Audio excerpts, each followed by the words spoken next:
Hello everybody, welcome to a reaction video. Today I'll be reacting to Rail Franklin Train Productions Trainwrecks, the 2001 Amatino, Wyoming train collision 20 years later. So let's start.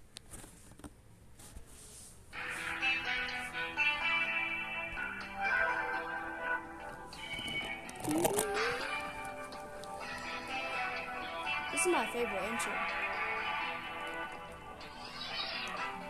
He actually used this intro twice. Trainwrecks! We will enjoy the show. Some viewers may find the following video disturbing. Viewer discretion is advised. I'm not no baby. I can watch this.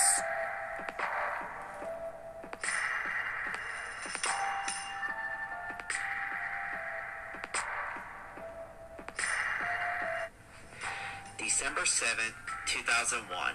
It was a typical evening near the town of Armature, Wyoming. A BNSF empty grain train, call sign as BNSF 7938 East, was sitting in the siding near the town. Alright. The train originated from Longview Junction, Washington, and its destination was Omaha, Nebraska.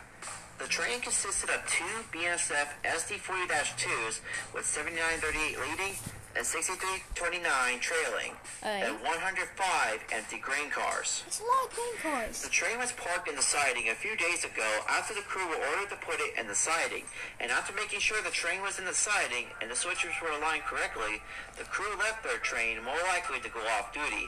However, they made a huge error. Meanwhile, traveling in the opposite direction was a BNSF mixed manifest train, call sign as BNSF 4882 West. The train originated from Fort Worth, Texas, and was now heading towards Lower, Montana.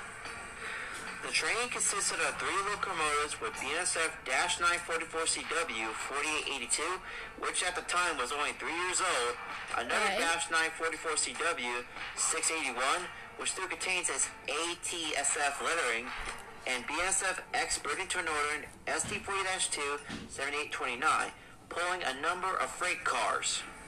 What's the number of freight cars? Two crew members were 48-year-old engineer Mike Culver, an experienced engineer for 29 years, and a conductor, which his name is unknown to this day. Okay. However, the crew were unaware that disaster was just seconds away. BNSF 4882 West approached the siding near the town of Armature, Wyoming, going 47 miles per hour, while the speed at the time was 49 miles an hour. As the train got closer to the siding, the crew were in shock to find the switch was set for the siding and heading towards BNSF 7938 East. The crew desperately slammed the train into emergency braking, but it was too little and too late to prevent a fatal accident. Disaster is about to strike. Brace for impact!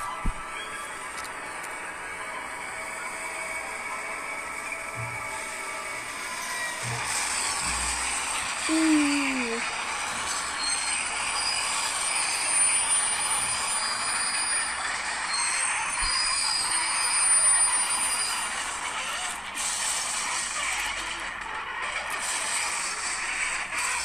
Oh my God.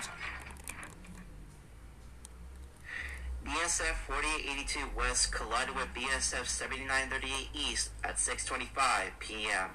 The force of the collision pushed the grain train back a little bit, and the last few cars of the train managed to go on the main line on the other side of the siding, while 4882 managed to climb on 7938, ripping off his cab and its body, leaving nothing more but the frame of the locomotive, and then 4882 went on its side nearby 7938. 681 came onto 7938's frame, leaving the back wheels hanging, but the locomotive remains upright. 7829 piled up with 681, damaging its handrails at front and back, and inside condition of the cab was damaged, but the locomotive remains upright, while 6 freight cars piled up into the wreckage and derail, but luckily none of them contained chemicals. 6329 was the only engine that did not derail, but it did suffer damage to its handrails. The conductor of BNSF 4882 West managed to climb out of the leaf locomotive and immediately called for help, and minutes later, fire trucks and ambulances arrived on the scene. When firefighters arrived on the scene, they discovered that one of the locomotive's fuel tanks were leaking diesel fuel.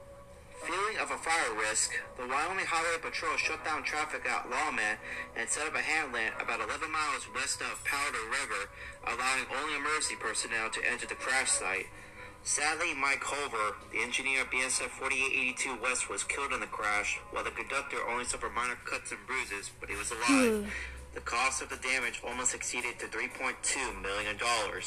But everyone was wondering the question, what caused this crash, and why did it have to happen? Human error. It didn't take too long for the NTSB to find the smoking gun, a misaligned switch. The switch should have been set for the main line, however, it was set for the siding. So who was responsible for it? That would be the crew of BNSF 7930 East for not checking if the switch was lined correctly before leaving.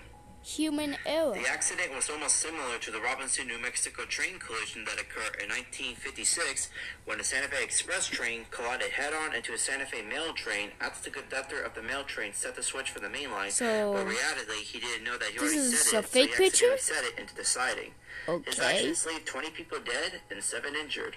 I guess history might repeat itself just 45 years later.